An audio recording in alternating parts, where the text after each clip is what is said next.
আমি কিছু বলছি, ওরকম মুখ করে দাঁড়িয়ে আছিস কেন? কথাটা শুনে অরণ্যর হার্টবিট একটা মিস গেল। এটা তো ঝুমের আম্মুর গলা। কোনো কারণে উনি যদি ভিতরে আসেন। নো ওয়ে, ঝুম কোনোভাবে ঠেকাও প্লিজ। কিরে ওরকম করে তাকিয়ে আছিস কেন? শরীর খারাপ নাকি? রুমানা নিঝুমের মুখের দিকে তাকিয়ে একটু শঙ্কিত বোধ করলেন। মেয়েটার চেহারা এরকম ফ্যাকাশে লাগছে কেন? শরীর না তো। আম্মু তুমি চা হাতে এখানে দাঁড়িয়ে আছো কেন? কার চা এটা? নিঝুমের মাথা কাজ করছে না। কি করবে ও এখন?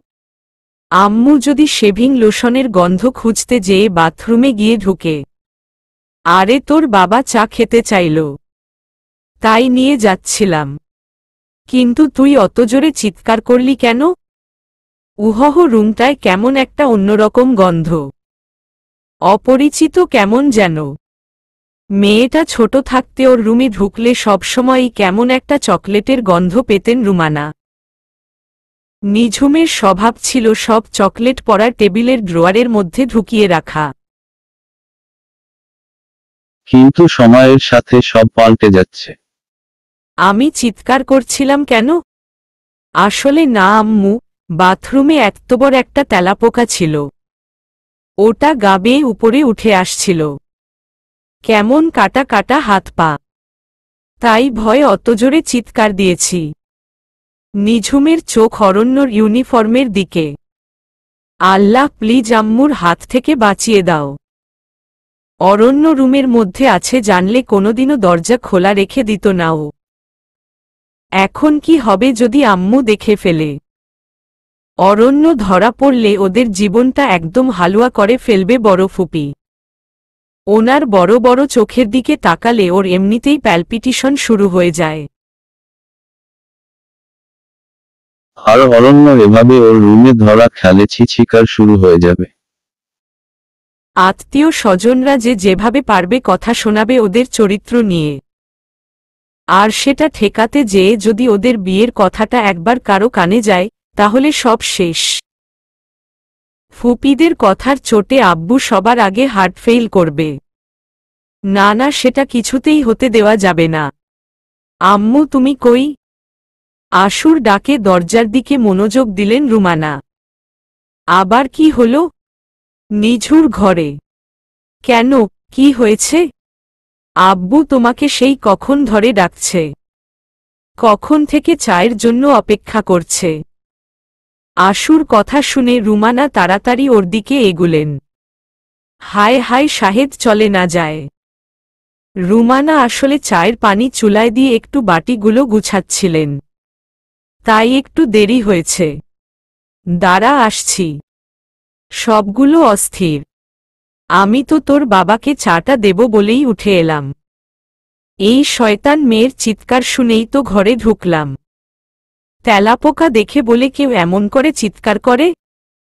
আর একটু হলে আমার হাত থেকে চায়ের কাপটা পড়ে যেত। রুমানা বিরক্তির সাথে বললেন। নিঝুমকে নিয়ে আসলে একটু দোকানে যাওয়া দরকার। ওর বিয়ের গয়না বানানো শুরু করা উচিত। আম্মু তুমি এক্ষুনি যাও, বাবা বেরোবে। আশু রুমানার হাত ধরে প্রায় টেনে হিচড়ে রুম থেকে বের করে নিয়ে গেল।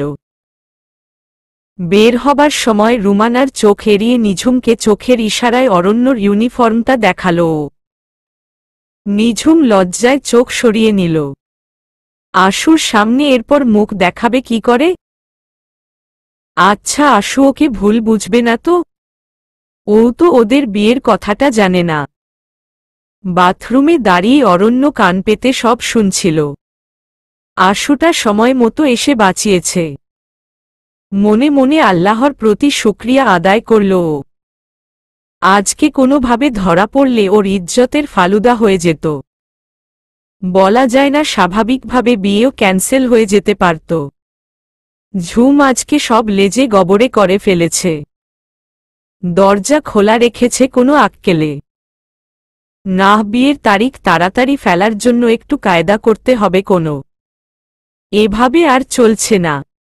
নিঝুমের মনে হলো হার্ট অ্যাটাক হতে হতে ও বেঁচে গেল। আশুটা আজকে অনেক বড় বিপদ থেকে বাঁচিয়ে দিল। আম্মু বের হয়ে যেতেই দৌড়ে আগে দরজা লক করল ও। কি বাঁচা বেঁচেছে। যত দোষ ওই পচা লোকটার। এসেছিস তো আমাকে জানাবি না। তেলাপোকার মতো ঘুপটি মেরে যেয়ে বাথরুমে বসে আছে। আম্মু যদি একবার খালি বাথরুমে যেত। মনে হতেই আবার হাত পা ঠান্ডা হয়ে গেল ওর।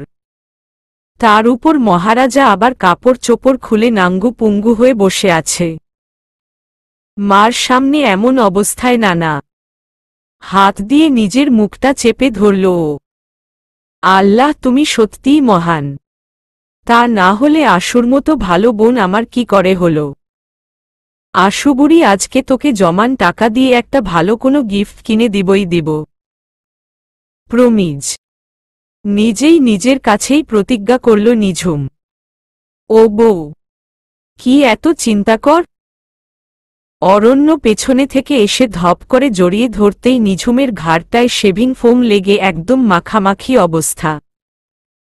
জামার গলাটা কেমন ভিজে ভিজে হয়ে গেল সাথে সাথে। এইগুলো কি? সাবান সাবান? ছো পচা লোক একটা, দিল আমার জামাটা নষ্ট করে। নিঝুম মুখটা কান্না কান্না করে ঘাড়টা মুছতে লাগল। ঈষস কেমন চট চট করছে। বেশ করেছি, আরও দেব।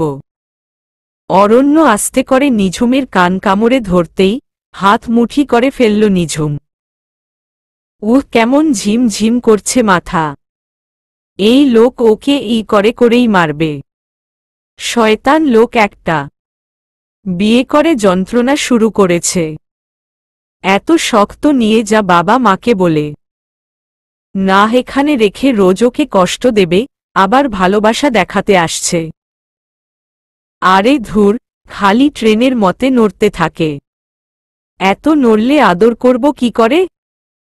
অরণ্য এবার দুহাত দিয়ে বেশ শক্ত করে আঁকড়ে ধরল ওকে।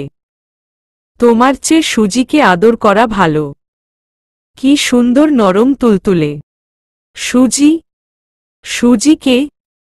তোমার অনলি ওয়ান সতীন। সুজি না, একদম দারুণ সফট আর কিউট। গলার কাছে আদর দিলেই গলা বাড়িয়ে আদর পাওয়ার জন্য রেডি হয়ে যায়। তোমার মতো এরকম খরগোশের বাচ্চার মতো লাফালাফি করতে থাকে না। কি বলে অরণ্য এগুলা? নিঝুম অবাক হয়ে তাকালো অরণ্যর দিকে। তার মানে কি? অরণ্যর কি তাহলে আরও একটা বউ আছে সুজি নামে? তার গলাতেও এরকম করে আদর করে? এই লোক তো দেখি লম্পট টাইপের। কি হলো? ওরম স্ট্যাচু হয়ে গেলে কেন? সতীনের নামটা হেভি পছন্দ হলো নাকি? অরণ্য ততক্ষণে ওর মুখটা ধরে দুগালে চুমু খেতে শুরু করেছে। কিন্তু আচমকা নিঝুমের হাতের ধাক্কা খেয়ে পড়ে যাওয়া থেকে কোনোমতে নিজেকে সামলাল ও। আর একটু হলে সত্যিই বিছানার উপর পড়ে যেত ও। কি ব্যাপার? আর একটু হলেই তো একদম পড়ে যেতাম। অরণ্য হাসল। নিঝুমের মুখটা লাল হয়ে গেছে। সিরিয়াসলি রাগ হয়ে যাচ্ছে নাকি? গাধি একটা। বেশ হতো। একেবারে সুজির কাছেই চলে যান। আমার কাছে কি জন্য এসেছেন?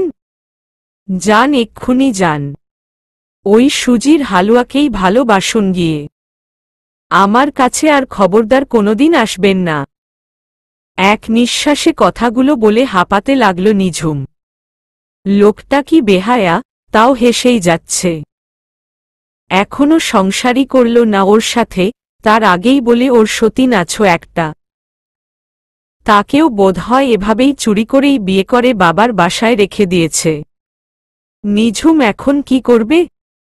সতীনের ঘর ও করতে পারবে না। কি হিংসুটি মেয়েরে বাবা। আমি মনে করলাম এত সুন্দর শান্ত শিষ্ট মেয়ে, নিশ্চয়ই আমার সুজির সাথে মিলেমিশে সংসার করবে। কিন্তু এত দেখছি একদম দুই সতীনের সংসার সিনেমার কুটনি বউটার মতো শুরু করছে। বড় বউটাকে মোটে সংসার করতেই দিবে না। So sad. ঝুম। তোমার কাছ থেকে আমি এরকম আচরণ একদমই আশা করিনি। সুজি তোমার আগে আমার লাইফে এসেছে।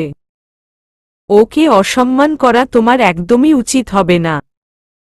নিঝুমের মাথা ততক্ষণে বো বো করে ঘুরছে। কি বলছে এসব অরণ্য? ও হিংসুটি? অরণ্য বেশ মজা পাচ্ছে নিঝুমের শক্ত কাল হয়ে যাওয়া মুখটা দেখে। ঝুমকে মোটামুটি বেশ নরম আর ঠান্ডা ধরনের মেয়ে মনে করেছিল অরণ্য, কিন্তু এটা তো সুজির মা বেরুচ্ছে। আছড়ে কামড়ে ওকে সাইজ করে দেবে বেশ বুঝতে পারছে ও। কি হলো, মুখ এমন কুমড়ো পটাশের মতো করে আছো কেন?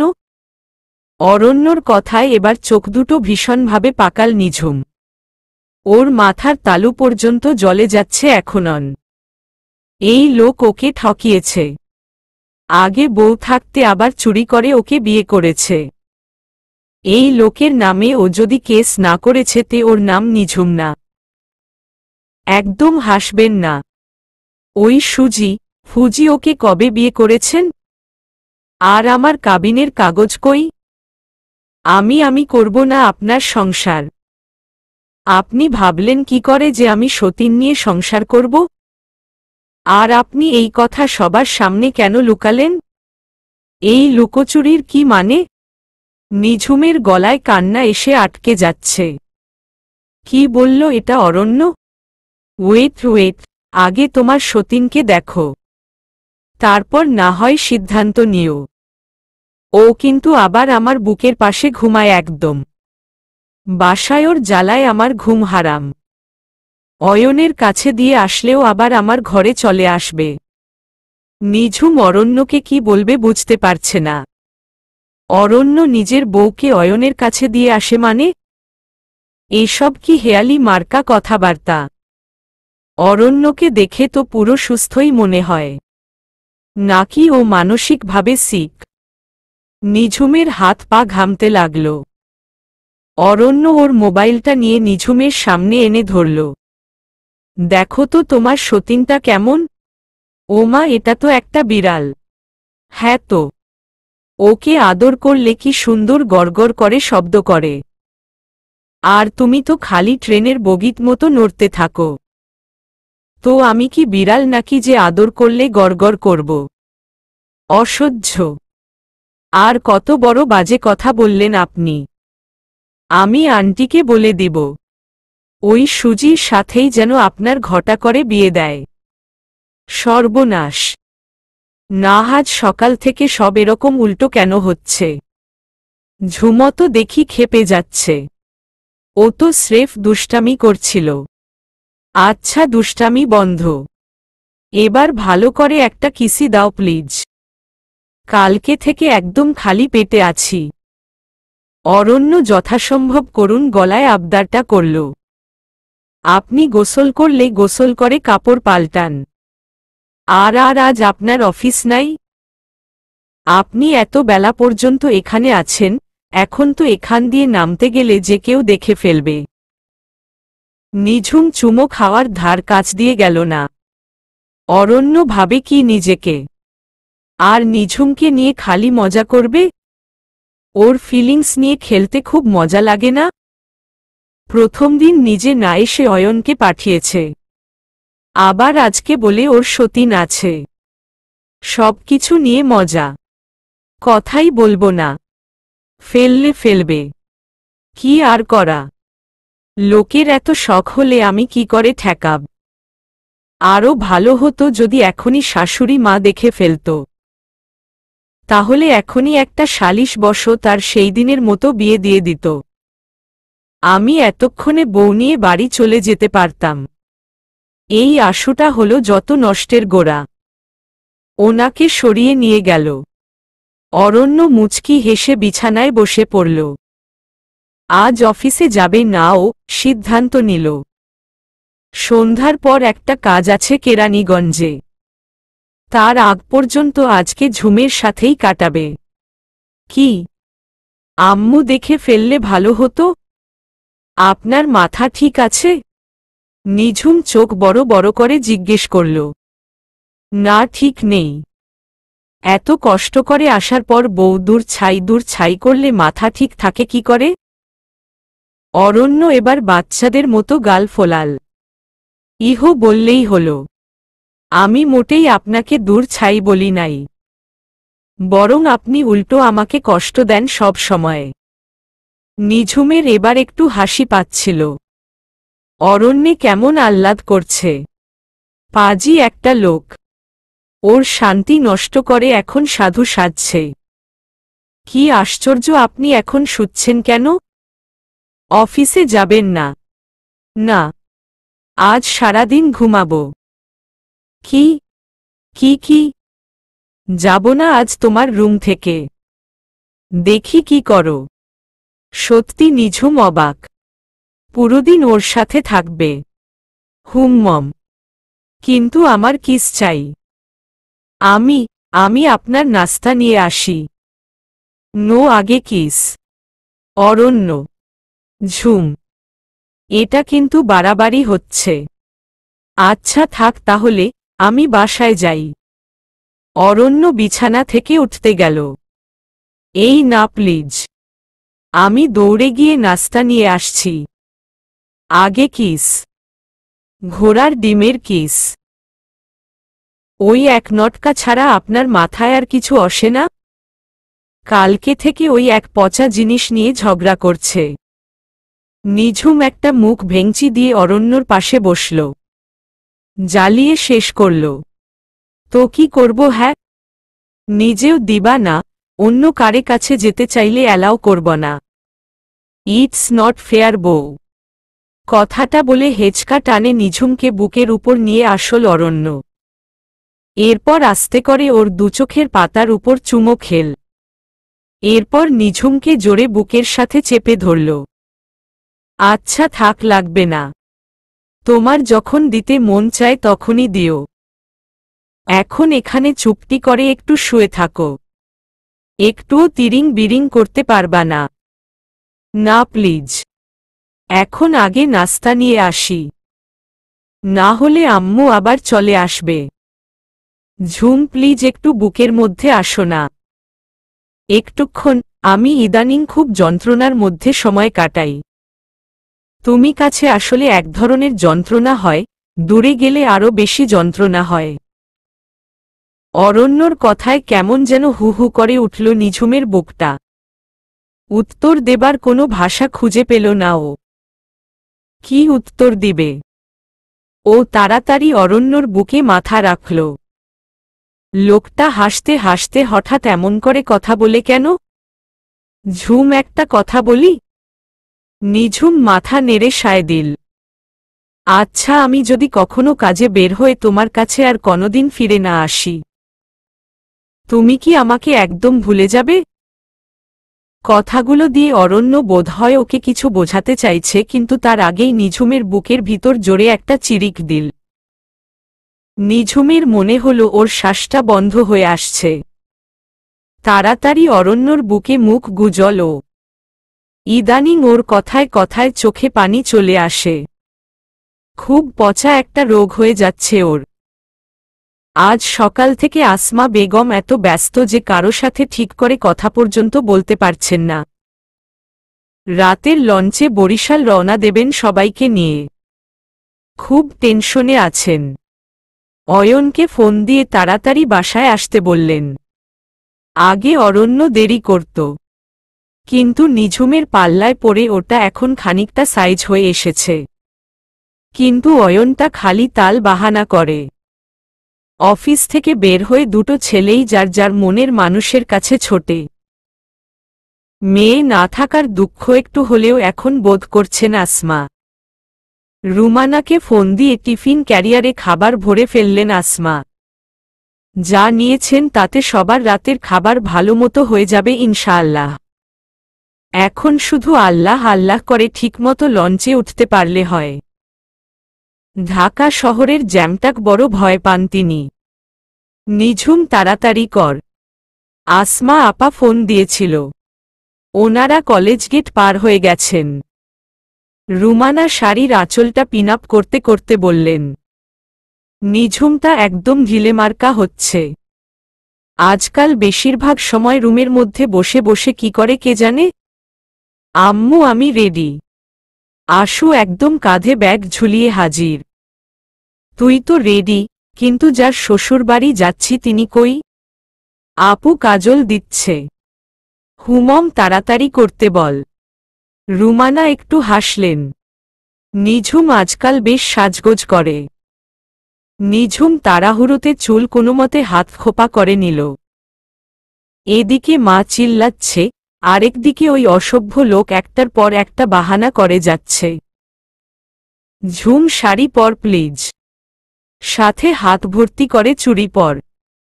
কোনোরকম লিপস্টিক দিবা না। অসভ্য লোক একটা, খালি নিজের ফায়দা বোঝে। সাথে তার পুরো শেভিং কিটটাই এখানে। ওগুলো ভরতে ভরতে নিঝুমের দেরি হয়ে গেল। আর মা একভাবে ওকে বকেই যাচ্ছে। শেষ পর্যন্ত ওরা যখন গাড়িতে বসল তখন চারদিকটা অন্ধকার হয়ে গেছে। অয়ন সামনে বসেছে। আসমা আর রুমানা সামনে বসলেন। নিঝুম, আশু আর অরণ্য পিছনে। গাড়ি ছাড়তেই আশু কানে হেডফোন দিয়ে চোখ বুজে গান শুনতে লাগল।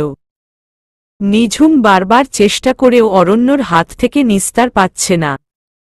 যতই নিঝুম ওর হাত ঠেলে দূরে সরাচ্ছে ততই ওর খোলা পেটে হাত বুলাচ্ছে অসভ্য লোকটা। নিঝুম না পেরে শেষে হাল ছেড়ে দিল। যা করেন বুঝে শুনে করেন।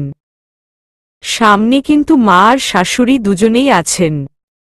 নিঝুমের কথা রাখতেই যেন অন্ধকারের মধ্যে ওর গালে একটা চুমু খেয়ে নিল অরণ্য।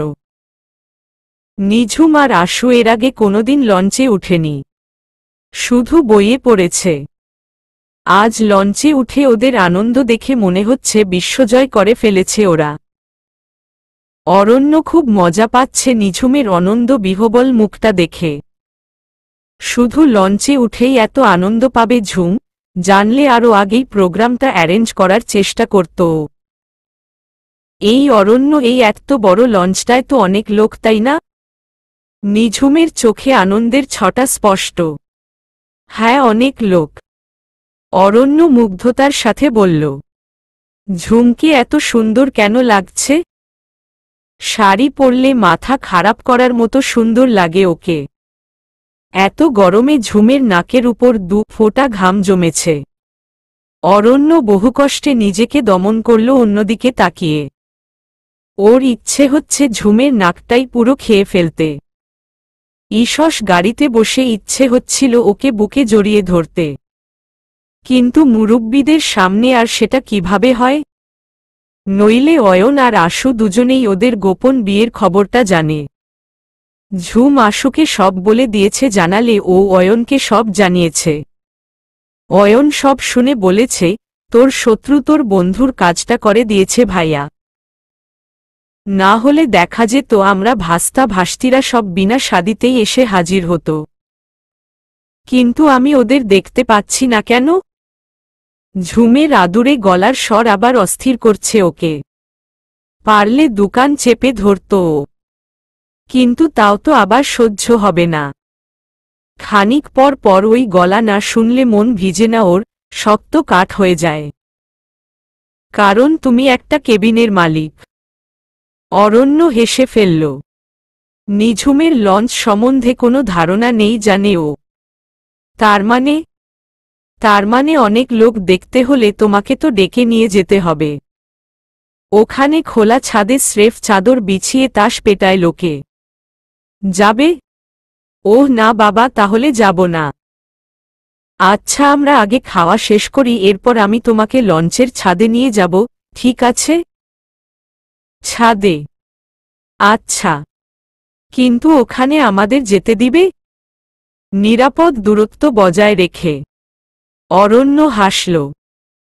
লঞ্চটা ছেড়ে দেবার 1 ঘন্টা পরে আসমা সবাইকে খেতে ডাকলেন।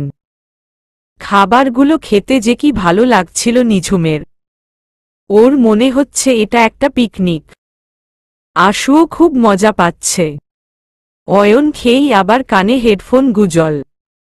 নিঝুম লক্ষ্য করেছে অয়ন এমনিতে একটু কম কথা বলে। আর সুযোগ পেলেই খালি কানে ওই ঘণ্টা গুজে রাখে। অবশ্য কথাই বা বলবে কার সাথে।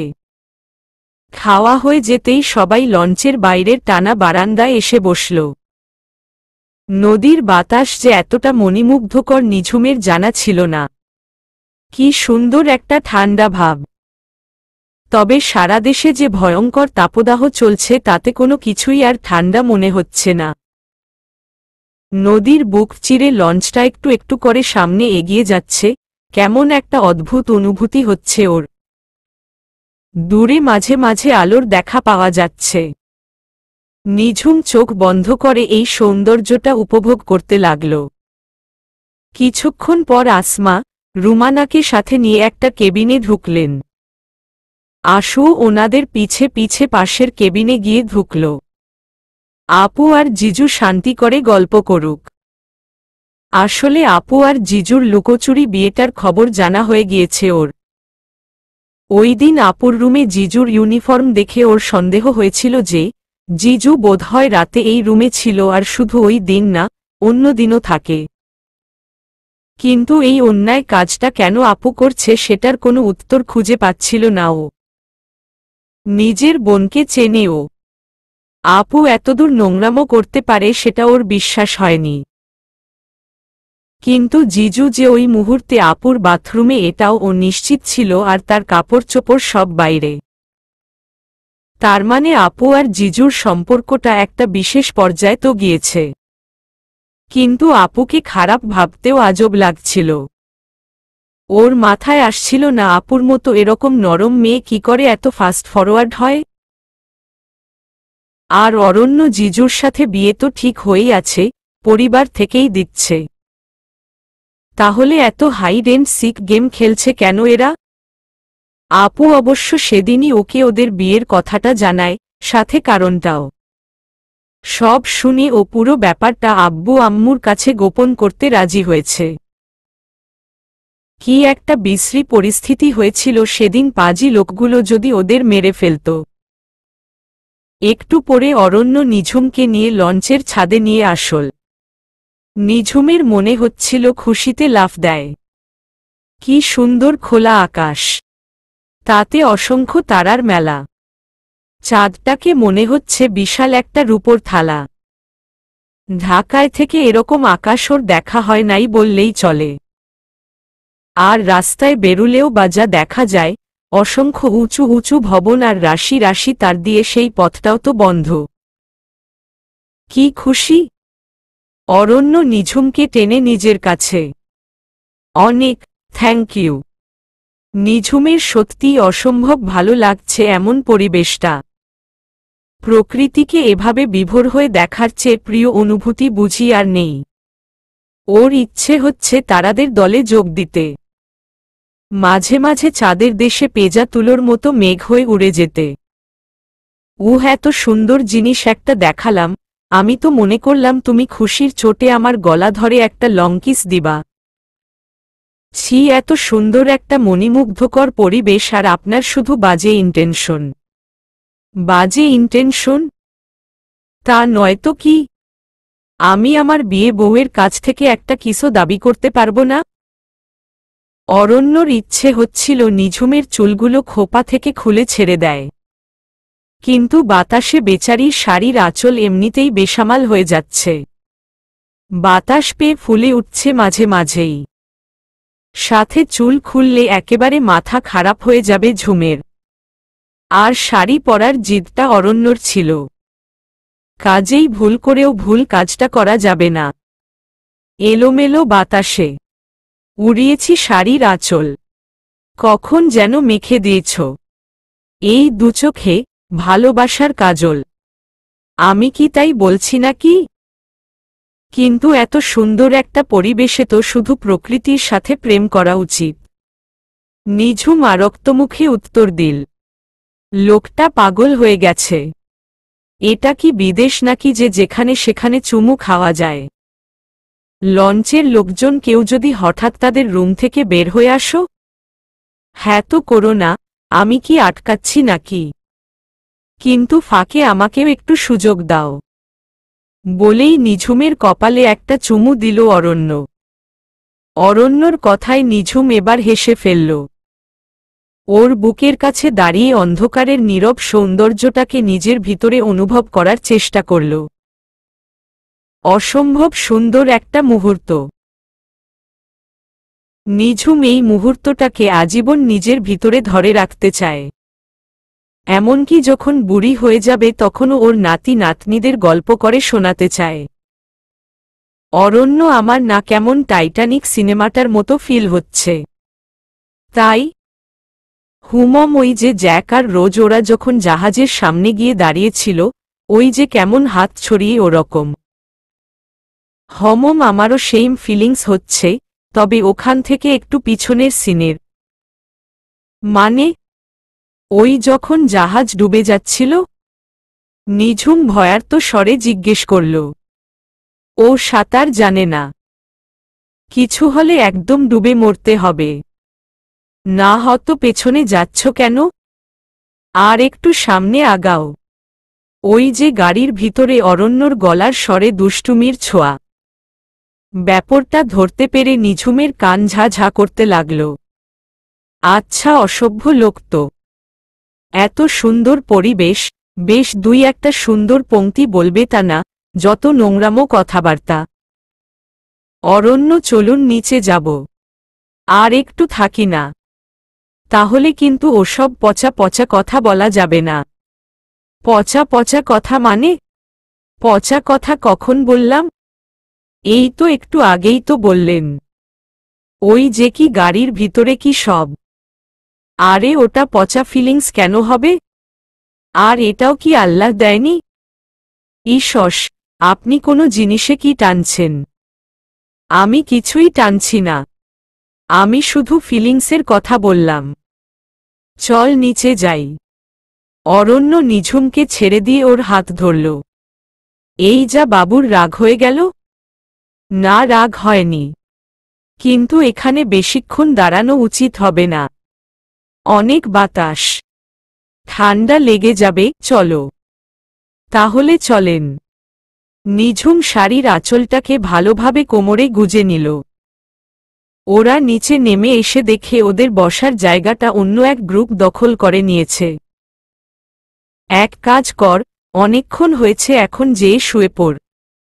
আমিও একটু বিশ্রাম নেই। নিঝুম বুঝতে পারল না, অরণ্য কি ওর কথায় রাগ হল? কিন্তু ওর চোখ মুখে রাগের কোনো আভাস নেই। কিন্তু তাহলে নিচে আসতেই ঠেলে ওকে কেবিনে পাঠাচ্ছে কেন? কিন্তু আর কিছু জিজ্ঞেস করার সাহস হল না। যদি ভিতরে ভিতরে রাগ হয়ে থাকে, তাহলে প্রশ্ন করলে আরও রাগ হবে।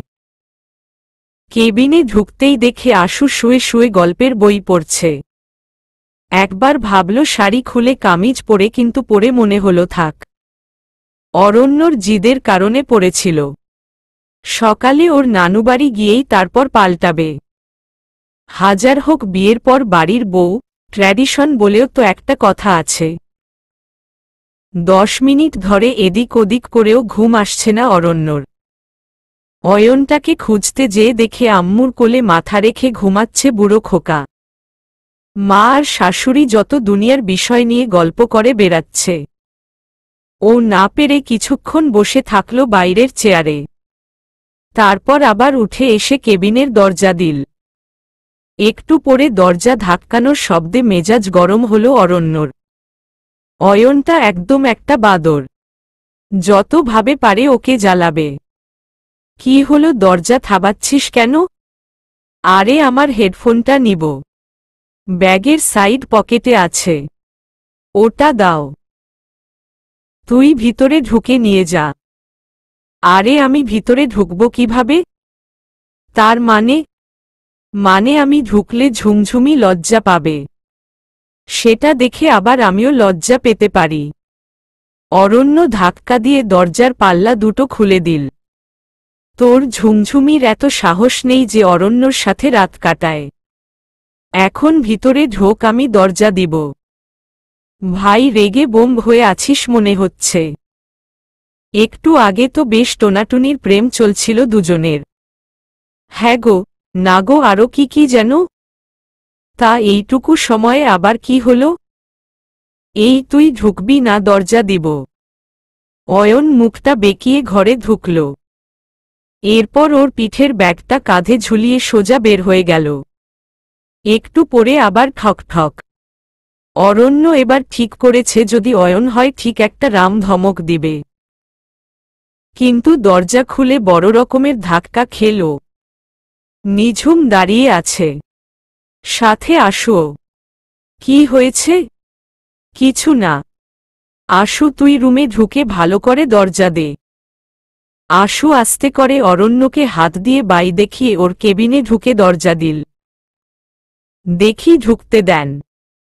নিঝুম একপাশের পাল্লা খুলে ভিতরে ঢুকল। ব্যাপারটা কিছুই বুঝলাম না। তুমি এই কেবিনে কেন? কিছু না। আপনি রাগে অয়নের সাথে চিল্লাচ্ছিলেন কেন? মানে? মানে আবার কি? আমার কথায় রাগ হয়ে অয়নকে ঝাড়ছিলেন কেন? মোটেও না। আমি তোমার উপর রাগ হব কেন? সেটা তো আপনার জানার কথা আর আপনার ভাইয়ের। অরণ্য উত্তর না করে ভ্রু কুঁচকে তাকিয়ে রইল। ঝুমের কথার মাথা মুন্ডো কিছুই বুঝতে পারছে না। ও অয়নকে কি বলেছে? ওহো, অয়ন যে আমাকে জিজ্ঞেস করল কি নিয়ে আপনি রাগ হয়েছেন। তো আমি বললাম আমি কিছু জানি না। তখন জিজ্ঞাসা করল ছাদে গিয়েছিলাম যখন, তখন কিছু নিয়ে কোনো কথা কাটাকাটি হয়েছিল কিনা। আমি না বলেছি। তখন বলল, এক কাজ কর ঝুমঝুমি, আমি মাদের ঘরে শুচ্ছি, তুমি আশুকে বলে নিয়ে ভাইয়ার কাছে যাও। না হলে ভাইয়ার রাগ যদি রাগ থেকে অভিমান হয় তখন কিন্তু 10টা নিঝুম গিয়েও সেই বরফ গলাতে পারবে না।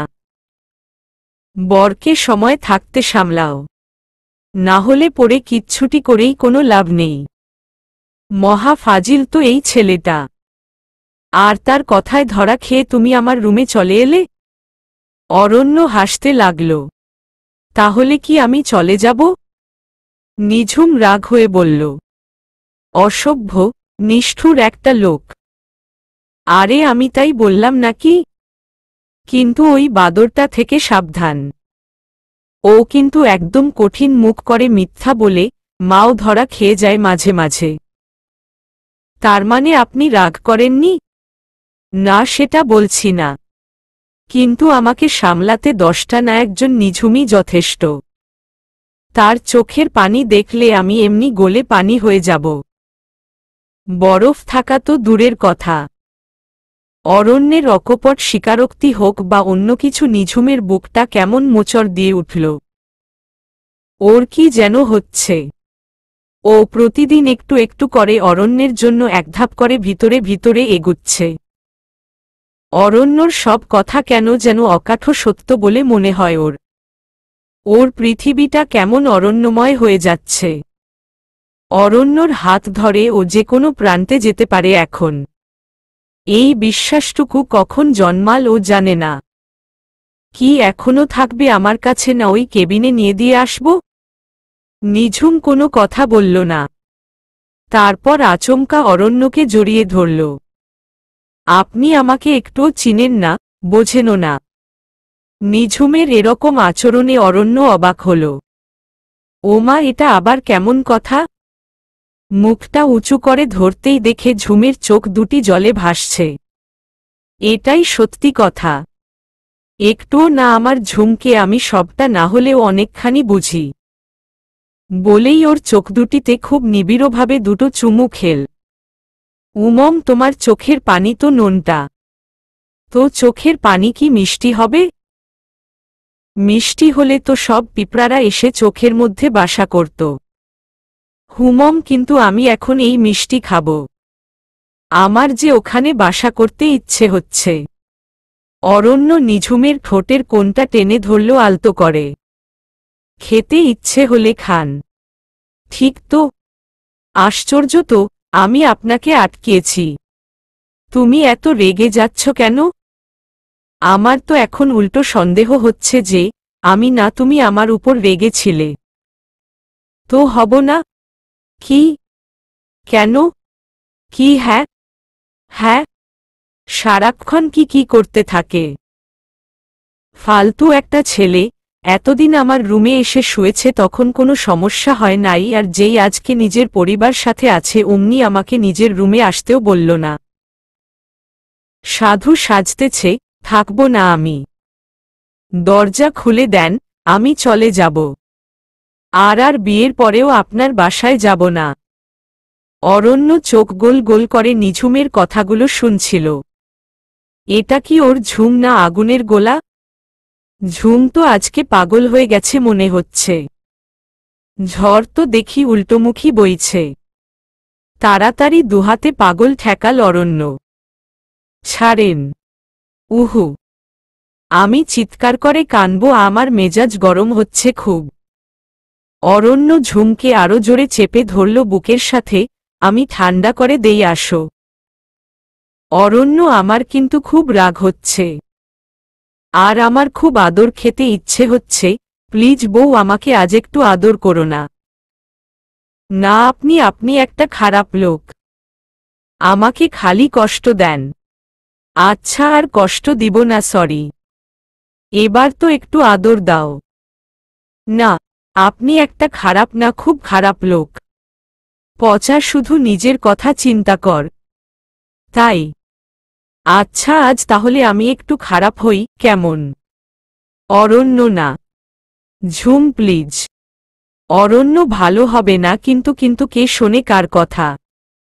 অরণ্য ততক্ষণে নিঝুমকে পাজাকোলে করে তুলে নিয়ে বিছানায় শুইয়ে দিয়েছে।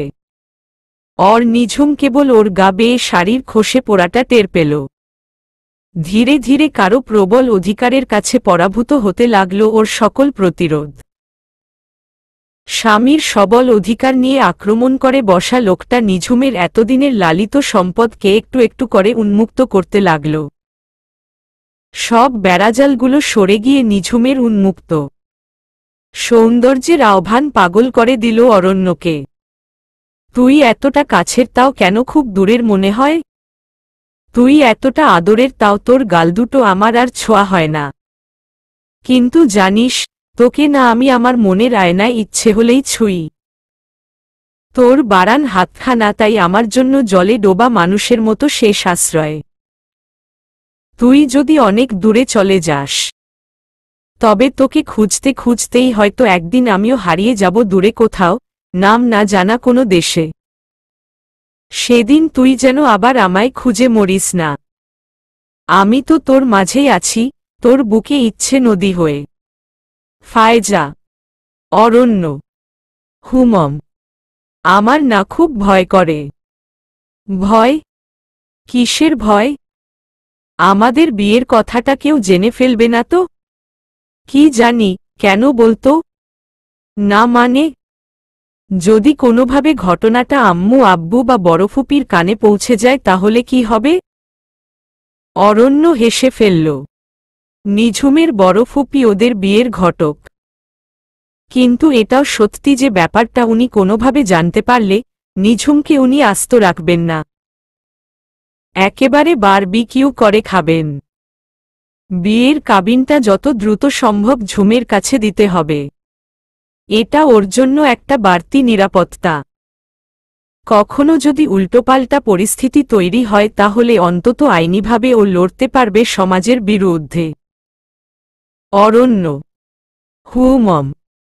আমাকে কোথাও ঘুরতে নিয়ে যাবে? নিঝুমের কথায় অরণ্য চোখ কপালে উঠল। ম্যাডাম এখনো লঞ্চের বেডে শুয়ে আছে আর বলে ঘুরতে নিয়ে যাবে? আরও বেড়াতে হবে? আরও মানে আমরা তো অলরেডি বেড়াচ্ছি। হ্যাঁ, তা বেড়াচ্ছি, কিন্তু এখানে তো সবাই আছে। সবার সামনে তো হাতটা ধরতেও ভয় লাগে আমার। নিঝুমের কথায় অরণ্য জোরে হো হো করে হেসে উঠল। তার মধ্যেও আমি কিন্তু তোমাকে পেয়ে গেছি বেলা, শুনছ? অরণ্যর কথায় ওর বুকে মুখ লুকিয়ে হাসল নিঝুম। কি থেকে কি হয়ে গেল? এখন বড্ড লজ্জা লাগছে ওর। ঝুম। উমম। বলছি, বিয়ের পর আমরা হানিমুন করতে কোথায় যাব? পাহাড়ে না সমুদ্রের কাছে? আবারও বিয়ে? নিঝুম বিস্ময়ের সাথে জিজ্ঞেস করল। ওই বিয়েতে একদম লাল টুকে টুকে বউ সাজবা, যেন তোমাকে দেখলেই আমার টুপ করে খেয়ে ফেলতে ইচ্ছে করে। সমুদ্র আমার খুব প্রিয়। তোমার? অরণ্য বালিশ থেকে মাথা তুলে হাতের পাতার উপর ভার দিয়ে অবাক হয়ে তাকাল। আমার কান ঠিক আছে তেনা? কেন? নিঝুম অবাক হল। ও কি এমন বলল যে অরণ্য একেবার চোখ চোখ বড় বড় করে দেখছে ওকে? কেন? এই যে তুমি ম্যাডাম আমাকে তুমি তুমি করে বললে, তুমি তুমিতে আমি আমাকে হারাই, যত দূরেই যাই কেন, তবু তোর হাতেই আমার ঘুড়ির নাটাই। ও আসলে ভুলে হয়ে গেছে, আমি বুঝতে পারিনি। সরি। ঝুম, এই ভুলটা বরং ভুলই থাক। এটা হচ্ছে একটা সুন্দর ভুল। এটাকে শুধরাতে গেলে সেটা হবে জোর করে পাল্টান। আর আমি তো সেই কবে থেকে তুমির অপেক্ষায় ছিলাম। ভাবছিলাম যে কবে তুমি সব জোরতা কাটিয়ে আমাকে তুমি বলবে। অবশেষে সেই সময়টা আসল। নিঝুম আর কিছু বলল না। অরণ্যর সাথে প্রথম দেখা হওয়ার পর থেকে সব ঘটনা এত দ্রুততার সাথে ঘটেছে যে তার সাথে পাল্লা দিয়ে ছুটতে গিয়ে ওর নাভিশ্বাস উঠে যাচ্ছে। আর ওদের কাছে আসার গল্প তো একদম রকেটের মতো। ওর তুমির অবস্থাও তাই একই রকম। বউ। হুমম, এত চিন্তা করো না। এই বিয়ে আমরা তো ইচ্ছে করে করিনি, করতে বাধ্য হয়েছিলাম পরিস্থিতির চাপে পড়ে। না হলে আমরা ওভাবে চোরের মতো বিয়ে কেন করব? আচ্ছা, ওই লোকগুলো আমাদের বিয়ে কেন দিয়ে দিল? আমরা তো কোনো দোষ করিনি। আর বলো না, ওটা হলো আমার অতি উৎসাহের ফল। চাকরিতে জয়েন করার সাথে সাথে নতুন জিনিসের প্রতি আগ্রহ ছিল অনেক বেশি। নতুন ডাক্তারদের যেমন সাদা অ্যাপ্রন আর স্টেথোস্কোপ ঝুলানোর শখ থাকে, পুলিশের চাকরিতে ঢোকার পরে আমারও নতুন কোনো কেস দেখলে যেচে সেটার কারণগুলো বের করার শখ হতো। আর সেটা করতে যেয়ে রাইসুলের নামের সাথে পরিচয়। আর রাইসুল আমাকে শাস্তি দেওয়ার জন্য, অপদস্থ করার জন্য এমনটি করেছিল। আর তুমি আমার সাথে ছিলে তাই তুমিও শাস্তি পেলে। রাইসুল? এটা কে? আছে একজন। তোমার ওর সম্বন্ধে শোনার দরকার নেই, তুমি বরং আমার দিকে নজর দাও।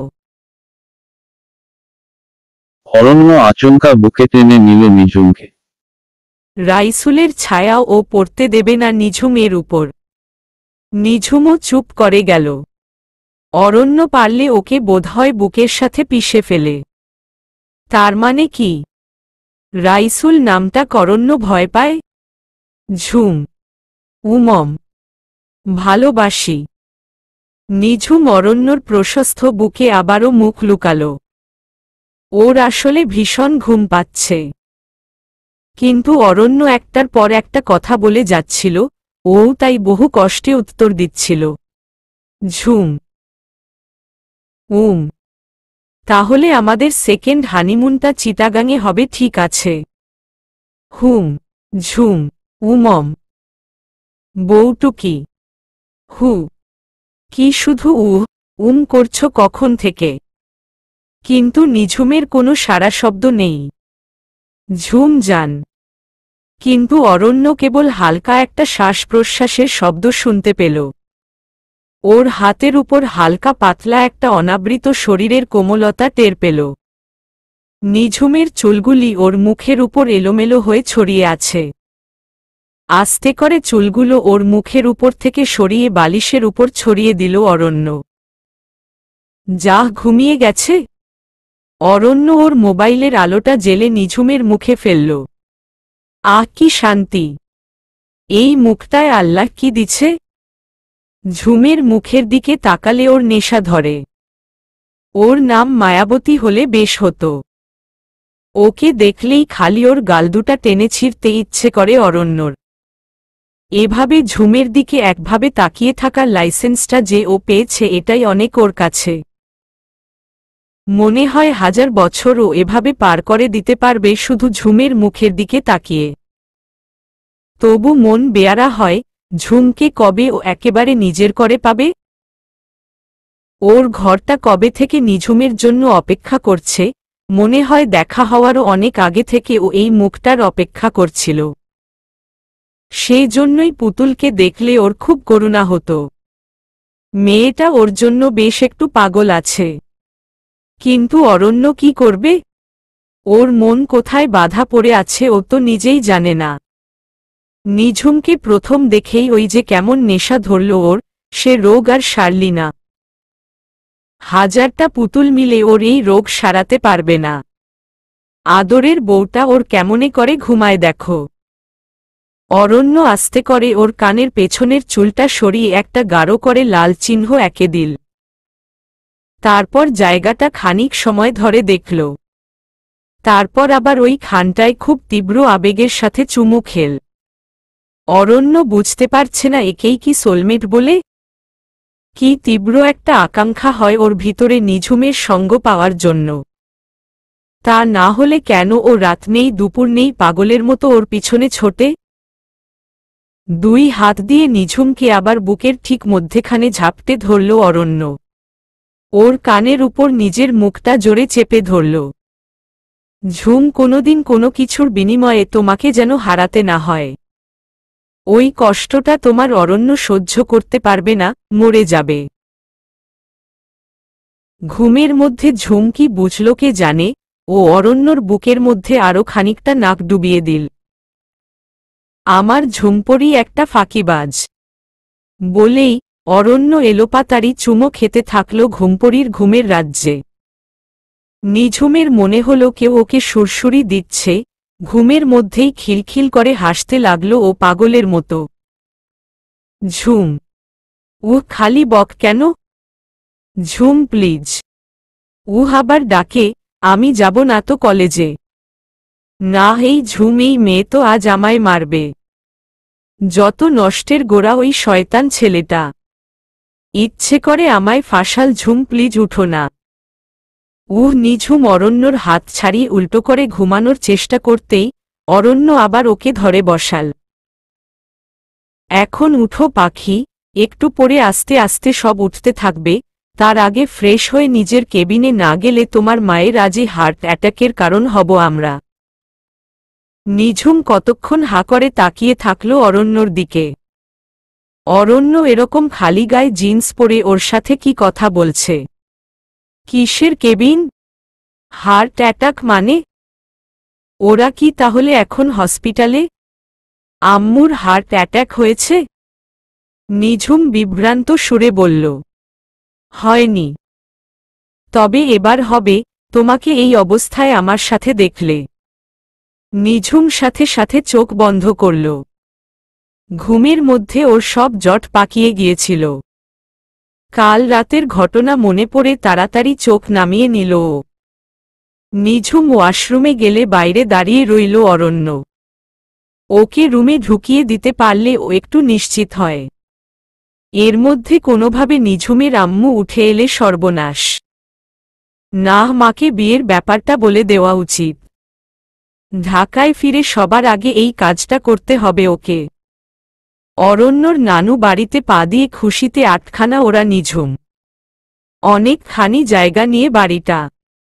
সামনে বড় একটা লিচু গাছ। তাতে লাল লাল লিচু ঝুলছে। কিন্তু গাছটা পুরো নেট দিয়ে ঢাকা।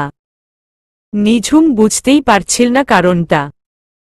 একবার মনে করল কাউকে হাত দিতে দিবে না বলে বোধহয় এমন করে আটকে রেখেছে অরণ্যর নানু। কিন্তু নানুকে দেখে মোটেই সেরকম মনে হল না।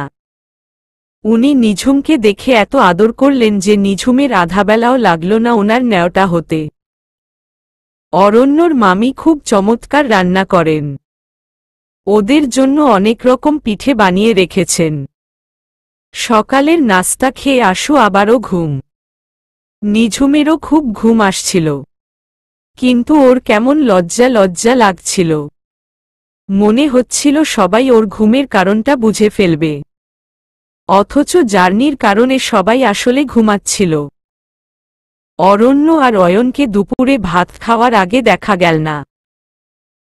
দুভাই একসাথে কোথায় যেন গেল। দুপুরের খাবার খেয়ে অরণ্য নিঝুমের সাথে কথা বলতে আসলে নিঝুম রাগ দেখিয়ে কথাই বলল না। অরণ্যর নানুবাড়িটা অনেকটা পুরানো জমিদার বাড়ির মতো।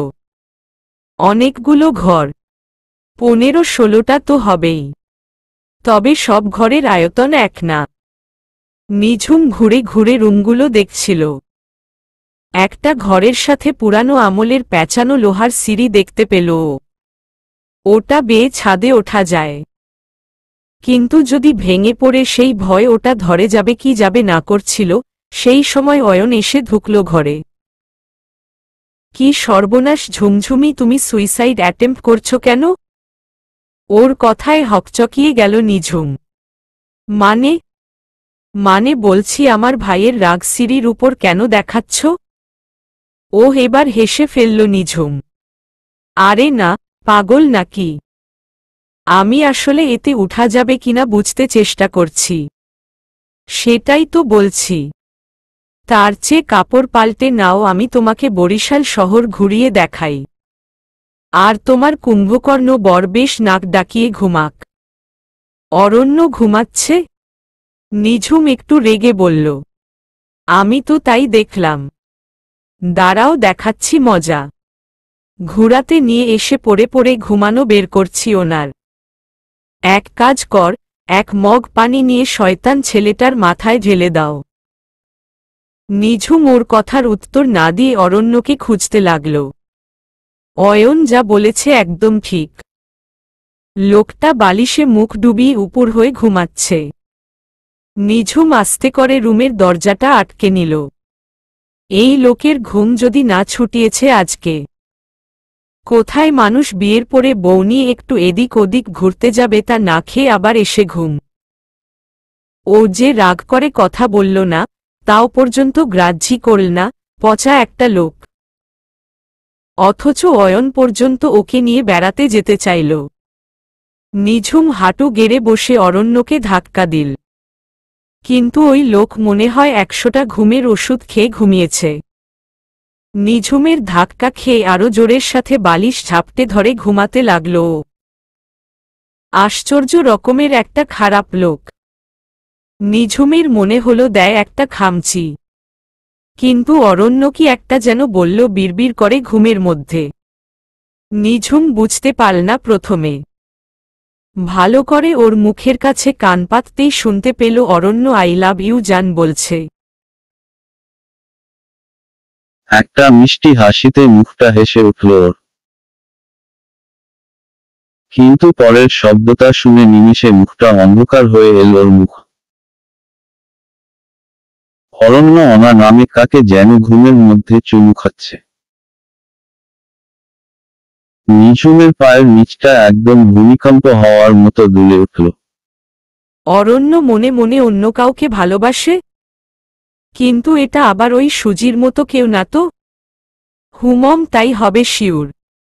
পাজিটা বোধহয় ইচ্ছে করে ওকে রাগানের জন্য এইসব করছে। দেখা যাবে অনা হয়তো ওর কোলবালিশের নাম। খুব খারাপ একটা লোক। খালি ওকে কষ্ট দেওয়ার কায়দা খোঁজে। আস্তে করে অরণ্যর চুলে হাত দিয়ে ওগুলো এলোমেলো করে দিল নিঝুম। লোকটা তারপরও পড়ে পড়ে ঘুমাচ্ছে দেখে আস্তে করে মুখ নিচু করে ওর গালে একটা চুমু খাওয়ার জন্য মুখ নামাল নিঝুম। বলা নেই কওয়া নেই, কোথা থেকে ঝপাস করে এক মগ পানি এসে অরণ্যর মাথার উপর এসে পড়ল। আরে এটা কি হল? অরণ্য বারান্দার এক কোনায় লম্বা কাঠের বেঞ্চের উপর বসে একটা ছোট ছেলের সাথে কথা বলছিল। হঠাৎ মাথায় পানি পড়াতে ও প্রায় লাফ দিয়ে উঠে দাঁড়াল। পুরো ঘটনাটা দেখে পিচকিটা দাঁতগুলো বের করে হা হা করে হাসতে লাগল। কি? নিঝুমের ভিতরটা রাগে জ্বলে যাচ্ছে। অসভ্য, শয়তান একটা লোক। ছি ছি ছি, কেউ নিজের বিয়ে করা বউয়ের সাথে এরকম বাজে যোগ করে? তুমি আমার গায়ে পানি ঢাললে কেন? অরণ্য অবাক হয়ে জিজ্ঞেস করল নিঝুমকে। ঝুমের মাথা কি খারাপ হয়ে গেল নাকি? আরে অয়ন একটু আগেই আপনার গায়ে পানি ঢালতে বলল যে। নিঝুম খুব শান্ত ভঙ্গিতে কথাগুলো বলল। পাজি লোক একটা কি সুন্দর একটা ভোলাভালা চেহারা করে দাঁড়িয়ে আছে। মনে হবে ভাজা মাছটাও উল্টে খেতে জানে না। অথচ নিঝুমের একটুক্ষণ আগের কথা মনে হলেও কান্না চলে আসছে। ও ভালো করে খেয়াল না করলে কি হতো? মানে? আরে কি মানে আরে? অয়ন বলল, এক মগ পানি নিয়ে ওই শয়তান ছেলেটার মাথায় ঢেলে দাও। তো আমি তাই করেছি। অয়ন বলল, মানে? আর পানি ঢালতো ঢালো, ওর বিছানায় ঢালো, আমার মাথায় কেন ঢাললে ঝুম? বিরক্তির সাথে বলল অরণ্য, কিন্তু বলেই চোখ বন্ধ করে ফেলল অরণ্য। এখন কি হবে? আমার মাথায় কেন ঢাললে ঝুম? আপনি একটা মানুষ? মানুষ এত খারাপ হয়? মানুষের শয়তানি করার একটা লেভেল থাকে। আর আপনি নিঝুমের কাঁদো কাঁদো গলা শুনে অরণ্য এবার একটু ঘাবড়ে গেল। কি হলো? ঝুম কাঁদছে কেন? কোনো গড়বড় হয়েছে কি? অয়ন কি কোনোভাবে ওকে হার্ট করেছে? বকেছে ঝুমকে? কিন্তু তা তো হবার কথা না। কিন্তু প্যাচ তো কোথাও একটা লেগেছে। কিন্তু এখন জিজ্ঞেস করারই তো সাহস হচ্ছে না। ঝুমের চোখ অলরেডি বলে দিচ্ছে যে শ্রাবণের বাড়িধারা অঝোর ধারায় ঝরার অপেক্ষায় আছে। ঝুম শোনোয়ারে তাড়াতাড়ি করে নিঝুমের পাশে এসে দাঁড়াল অরণ্য। আচ্ছা হয়েছেটা কি সেটা তো বলবে। আমার কোনো কথা নাই আপনার সাথে, বলেই নিঝুম ভিতরে চলে যাচ্ছিল। অরণ্য প্রায় দৌড়ে যেয়ে নিঝুমের হাত ধরল।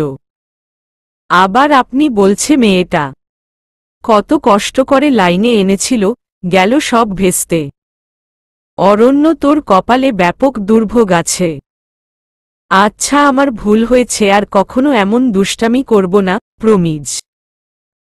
এখন কি হয়েছে একটু ঝেড়ে কাশতো দেখি বউ। কিছু হয়নি। তবে হলে আপনি বোধহয় খুব খুশি হতেন। কি হলে খুশি হতাম? আপনি একটা ছি, আরেকটু হলেই তো আমি অয়নকে চুমো দিতে যাচ্ছিলাম। ভাগ্যিস দেইনি। নিঝুমের কথায় অরণ্যর চোখ বড় বড় হয়ে গেল। সর্বনাশ! বউ ওকে নিজে থেকে একটা চুমো দিতে যাচ্ছিল, আর সেটা ওই ফাজিলটার ভাগ্যে গিয়ে জুটছিল। মেরে একদম তক্তা বানাতো যদি ওর কিসটা অয়নের ভাগ্যে জুটত। কিন্তু কি এমন হলো যে নিশ্চিতভাবে হওয়া ছক্কাটা হতে হতে হলো না? হু চেঞ্জ দ্য গেম? তা কি জন্য থামলে? তার মানে? না মানে দুর্ঘটনাটা থামল কিভাবে? অরণ্যর কথায় নিঝুম এবার তেলে বেগুনে জ্বলে উঠল। কি বেশরম দেখো! নিঝুম মনে করল কথাটা শোনার পর অরণ্য নিশ্চয়ই খুব লজ্জিত হবে নিজের কাজের জন্য। অথচ এই লোক তো এখন চুমু রহস্য উদ্ধার করতে ব্যস্ত। কি খারাপ কথা! সমস্যাটা কি হয়েছে বল? অয়ন কিছু বলেছে? হুমম। কি? অরণ্যর গলা এবার সিরিয়াস শোনাল। যমজ হওয়াতে মানুষ প্রায় ওদের ক্ষেত্রে অনেক উল্টোপাল্টা করে। এই সুযোগ নিয়ে স্কুল, কলেজে অনেক দুষ্টামি করত ওরা। স্যাররা তো বেশিরভাগ সময়ই বুঝতে পারত না কোনটাকে। এখন এটা এমনই সাধারণ ঘটনা ওদের সাথে যে কেউ ভুল করলে ওরা সেটা হেসেই উড়িয়ে দেয়। তাহলে অয়ন ঝুমকে বকল কেন? ঝুমতো জেনে বুঝে করেনি। আই লাভ ইউ অনা। কি? অনা মানে? তা আমি কি করে বলবো? পুলিশ আপনি, আমি না। বলেই আবার হাঁটা শুরু করল নিঝুম। ভাগ্যিস চুমুটা দেয়নি। আল্লাহ দিয়ে দিল কি হতো? ও তো লজ্জায় মুখই দেখাতে পারত না অয়নের সামনে। আর কত বড় একটা অন্যায় কাজ হতো। ছি, নিঝুমের খুব মন খারাপ হচ্ছে। কি লজ্জা! ঝুম প্লিজ, আই অ্যাম সরি। আর কখনো এমন হবে না। এখন বলতো অনাটা কে? আবার বলছি না আমি জানি না। আমি তো কাছে গিয়ে বসতেই আই লাভ ইউ শুনে খুশি হয়ে গিয়েছিলাম, তারপর শুনলাম অনা নামে কার নাম ধরে যেন ডাকছে। আমি মনে করলাম এও বুঝি সুজির মতো কেউ আমাকে যন্ত্রণা দেওয়ার জন্য বলছে। তাই নিচু হয়ে চুমু খেতে যাচ্ছিলাম। তারপর অরণ্য ঢোক গিলল। সর্বনাশ মানে সর্বনাশ। এরকম হতে থাকলে তো শেষকালে ওকে মাথার চুল ফেলে বেলু বাবা হয়ে থাকতে হবে। না হলে তো বাসায় প্রতিনিয়ত ঝুম এরকম উল্টোপাল্টা করতে থাকবে। না না, এত কোনোভাবেই হতে দেওয়া যাবে না। আর অনা নামে কাউকে ও চেনেই না, আই লাভ ইউ তো দূরের কথা। আর এখন তো প্রশ্নই আসে না। হঠাৎ ঝুমকে বুকের মধ্যে জড়িয়ে ধরতে ইচ্ছে হলো খুব, কিন্তু ওর গায়ের কাপড়চোপড় সব ভিজিয়ে দিয়েছে পাগলিটা। এখন আবার সব পাল্টাতে হবে। চুমু খেতে যেয়ে হঠাৎ ওই দাগটা নেই দেখে থেমে গেছি ভাগ্যিস, বলেই মুখ অন্যদিকে ঘুরিয়ে নিল নিঝুম। কাল কখন কামড়ে দিয়েছিল জানে না, কিন্তু পরে খেয়াল করেছে অরণ্যর ঘাড়ের কাছে লালচে একটা দাগ হয়ে আছে। গেঞ্জির কলার আর চুলের জন্য খুব ভালো করে খেয়াল না করলে বোঝা যাচ্ছে না, কিন্তু অয়নের ওখানটা পরিষ্কার। নিচু হতে যেয়ে হঠাৎ ওখানে চোখ যাওয়াতে থেমে গেছে ও। তারপর ভালো করে ওর মুখ দেখে নিঝুমের হাত পা কাঁপছিল। আর অয়নের মাথার কাছের মোবাইলটা দেখে আরও নিশ্চিত হয়েছে।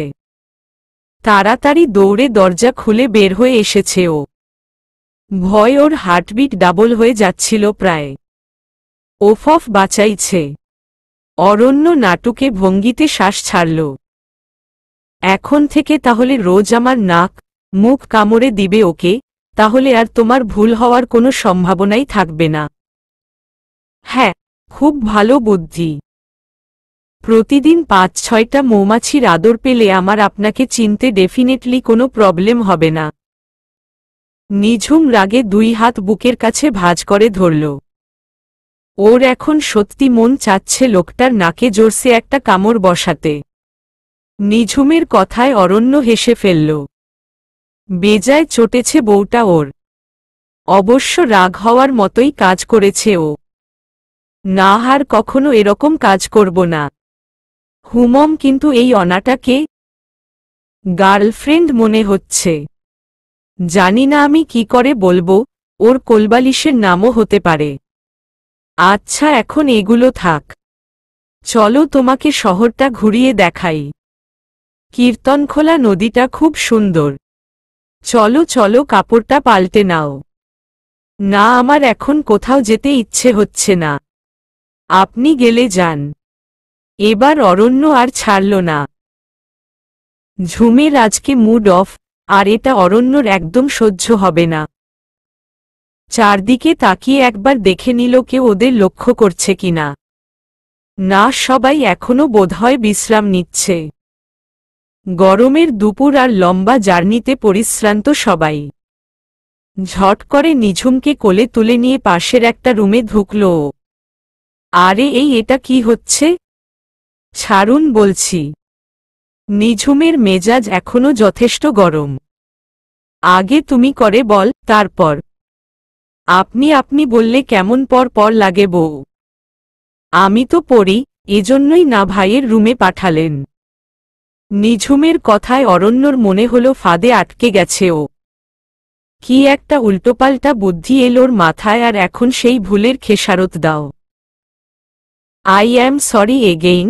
এত বড় একটা গণ্ডগোল হতে পারে আমার মাথাতেই আসেনি। এজন্যই তো বলে ভাবিয়া করিও কাজ, করিয়া ভাবিও না। প্লিজ ঝুম, আর ভুল হবে না। এবার রাগ করাটা একটু বন্ধ করো না। না, তুমি বলা অভ্যাস করলে শেষে আম্মুদের সামনেও যদি তুমি বলে ফেলি, খুব খারাপ হবে ব্যাপারটা তাহলে। বলেই ঠোঁট উল্টাল নিঝুম। এই এক মুশকিল, ওর ঠোঁট উল্টাতে দেখলেই অরণ্যর অন্যরকম তেষ্টা পায়। ঝুমকে ঘরের মাঝখানে নামিয়ে দিয়েই ওর থুতনিটা দুহাতে উঁচু করে তুলে ধরল অরণ্য। এরপর আস্তে আস্তে নিঝুমের মুখটা আদরে আদরে ভাসিয়ে দিল। নিঝুম প্রথমে কিছুক্ষণ শক্ত হয়ে দাঁড়িয়েছিল, কিন্তু খুব বেশিক্ষণ এই লোকের সাথে রাগ করে থাকা বোধহয় ওর পক্ষে সম্ভব না। একটু পরেই অভিমানগুলো সব ছড়িয়ে ছিটিয়ে পড়তে লাগল বসন্তের ঝরা পাতার মতো। গুনগুনিয়ে উঠল মনের কুঠিতে জমিয়ে ইচ্ছেগুলো। আলতো করে অরণ্য ওর নিচের ঠোঁটটা কামড়ে ধরতেই সাপের মতো অরণ্যর গলাটা পেঁচিয়ে ধরল নিঝুম।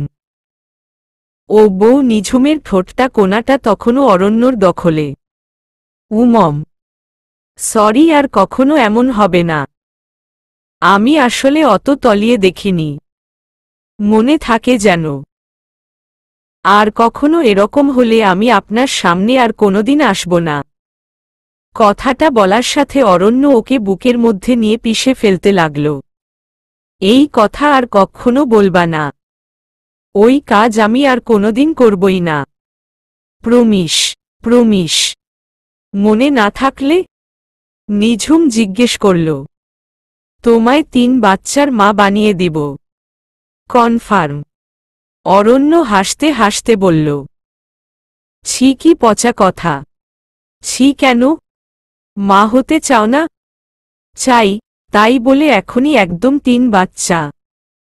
এখনই বলিনি তো, ধীরে ধীরে একটা করে পুচকু বড় হবে আর একটা করে বাড়বে। অসভ্য। আশ্চর্য, ফ্যামিলি প্ল্যানিং করছি, এর মধ্যে অসভ্যতামির কি হলো? জানি না, আপনি যান কাপড় পাল্টে নিন, সব ভিজে গেছে। হুকে ভিজিয়েছে? জানি না। নিঝুম মাথা নিচু করে হাসতে লাগল। বেশ করেছে পানি ঢেলেছে, আরও 2 মগ বেশি ঢালা উচিত ছিল। ওকে আমি বলছি। এরপর নিঝুম কিছু বোঝার আগেই বাথরুমের নিয়ে ফুল ফোর্সে শাওয়ার ছেড়ে দিয়ে তার নিচে নিঝুমকে দাঁড় করিয়ে দিল অরণ্য। এই এখন কি হবে? আমার কাপড় তো সব ভিজে গেল। কি আর হবে? আমি এখন কি পরে বের হব এখান থেকে, কাপড়তে সব সুটকেসে? হুমম, আমার সাথে টক্কর দিলে তো ম্যাম এরকম একটু আধটু হবেই। পচা লোক একটা। হু অনেক। বলেই বাথরুমের দরজাটা ভিতর থেকে আটকে দিল অরণ্য। দরজা কেন আটকালেন? এমনি বলে নিঝুমের কাছে আসতে গেলেই অরণ্যর কাছ থেকে পিছিয়ে গেল নিঝুম। অরণ্য, প্লিজ, বিয়ের আগে এসব আর না। নিঝুমের কথায় থমকে গেল অরণ্য। নিঝুম কি ওকে অবিশ্বাস করে?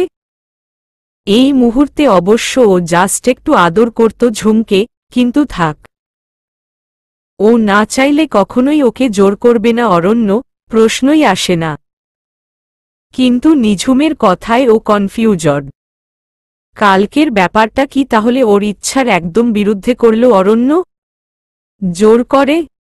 আরে আমি স্রেফ কাপড় চেঞ্জ করব, মাথা তো পুরোই ভিজিয়ে দিয়েছ।